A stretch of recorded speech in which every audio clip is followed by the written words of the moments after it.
যুক্তরাষ্ট্র, মেক্সিকো এবং কানাডায় ইতিমধ্যেই শুরু হয়ে গিয়েছে ফুটবলের মহাযজ্ঞ ফিফা বিশ্বকাপ। বিশ্বের কোটি কোটি ফুটবল প্রেমীর মতো এই উন্মাদনার আজ এসে পৌঁছেছে কলকাতাতেও। হাজার হাজার কিলোমিটার দূরে বিশ্বকাপের ম্যাচ হলেও ফুটবলের শহর কলকাতা যেন প্রতি 4 বছর অন্তর নিজস্ব এক বিশ্বকাপের আবহ তৈরি করে নেয়।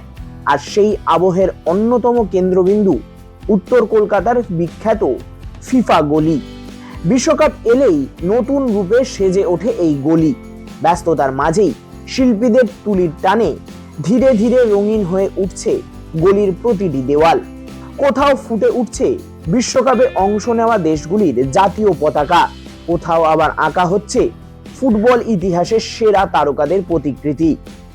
বিশেষ করে নজর কাটছে ব্রাজিলের ফুটবল ঐতিহ্যকে ঘিরে তৈরি হওয়া শিল্পকর্ম। 5 বারের বিশ্ব চ্যাম্পিয়নদের সোনালী ইতিহাস, সাম্বা ফুটবলের আবেগ এবং সমর্থকদের উন্মাদনা ধরা পড়ছে দেওয়ালের রঙে রঙে। পাশাপাশি জায়গা করে নিচ্ছেন বর্তমান ও প্রাক্তন তারকারাও।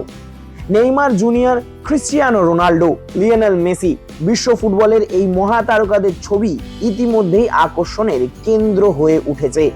তবে শুধু ছবি আঁকাই নয়, বিশ্বকাপকে ঘিরে শুরু হয়ে গিয়েছে সমর্থকদের তর্ক বিতর্ক।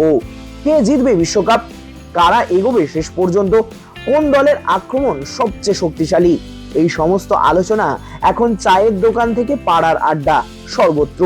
আসলে বিশ্বকাপ মানে কলকাতার এক নতুন রূপ, এক অন্য রূপ। এই শহরে ফুটবল শুধু খেলা নয়, এক আবেগের নাম। আর বিশ্বকাপ এলেই সেই আবেগ যেন আরো কয়েক গুণ বেড়ে যায়।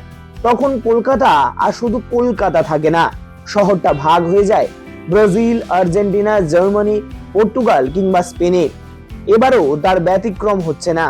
বিশ্বকাপের প্রথম বাঁশি বাজার সঙ্গে সঙ্গেই ধীরে ধীরে নিজেদের পছন্দের দেশের রঙে রাঙিয়ে তুলছে শহরটাকে।